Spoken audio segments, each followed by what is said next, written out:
I never met these people. But yet you were identified at the Portland VA. I'm in the system. In the system, MS. Mm-hmm. And you live in North Texas, Wichita Falls, and go to Oklahoma City.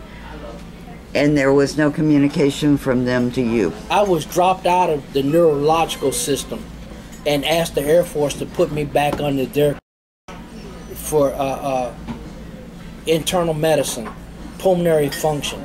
I had to literally go back to Falls Church, Virginia, and tell them what was wrong with the VA and why I had that uneasy feeling of just turning myself over to these people. Let's bring up a couple more problems. We're kind of other issues, and maybe this would be different segments when we put it on Veterans Today, but you've had vision problems. Did the VA help you with that? The VA, it was kind of like lackadaisical after I got home from Wilford Hall.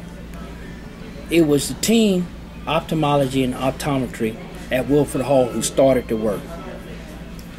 Once I got into the VA system, they turned me over to the Dean McGee Eye Institute, Oklahoma City. Those doctors started doing the work. But you had a lot of help. Again, I want to emphasize I had a door that opened. And there's a lot of vets we know that are having vision problems, and we know that unless you're 100%, you can't even get seen in the VA dental and vision to even get an assessment so that we can see if it's an ongoing problem with a large number of Gulf War veterans. Is that correct? It's a problem, but they also, when you go to the rating board, they misdiagnose things.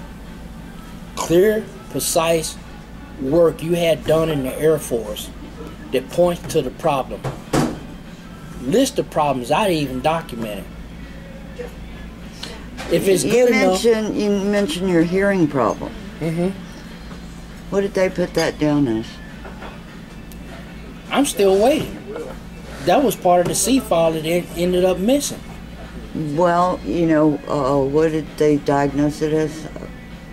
Tinnitus. Tinnitus, ringing. Bilateral tinnitus. Okay, and we know that you have neurological autonomic nervous system problems. But all this was documented in the Air Force.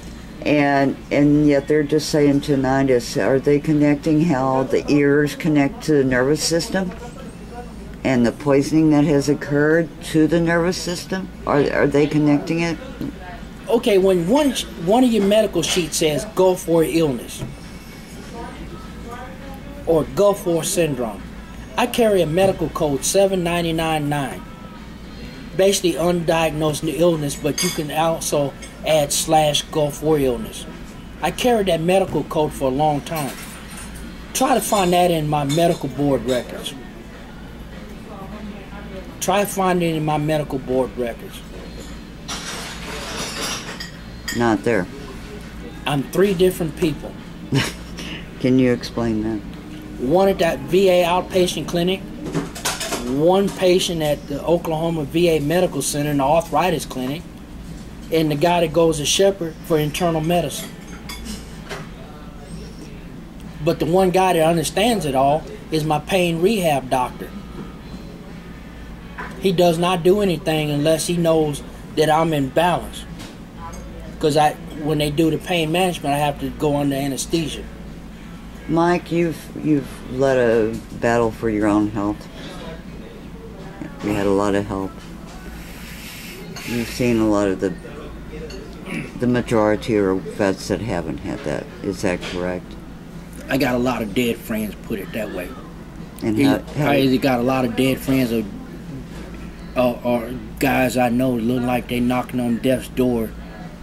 And that's something I don't wish on anybody, because if you wake up from a 3-day coma, you already know you already been, if you blessed to come back from that.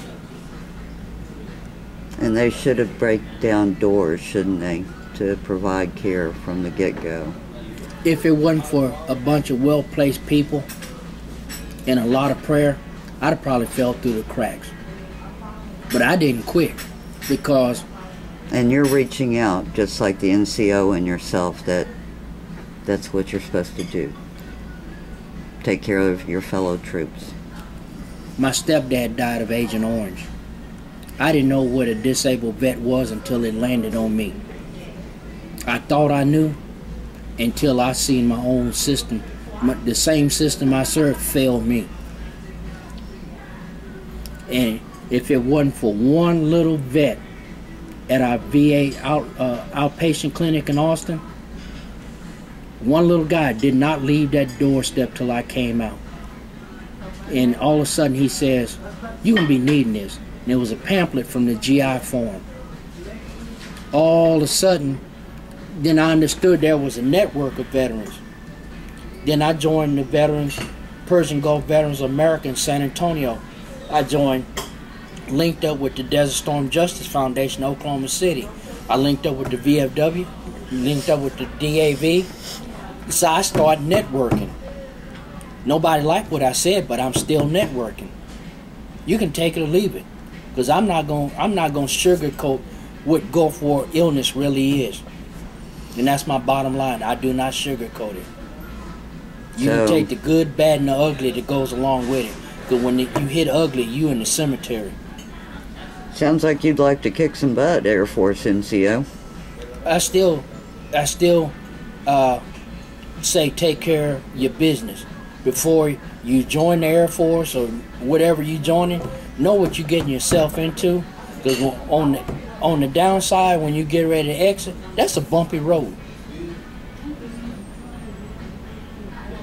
Exit transition is not as smooth as people make it out to be. Okay.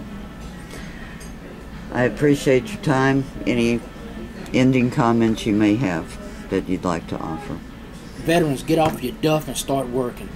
And that's my final comment. Thank you. That's pretty rough, ain't it?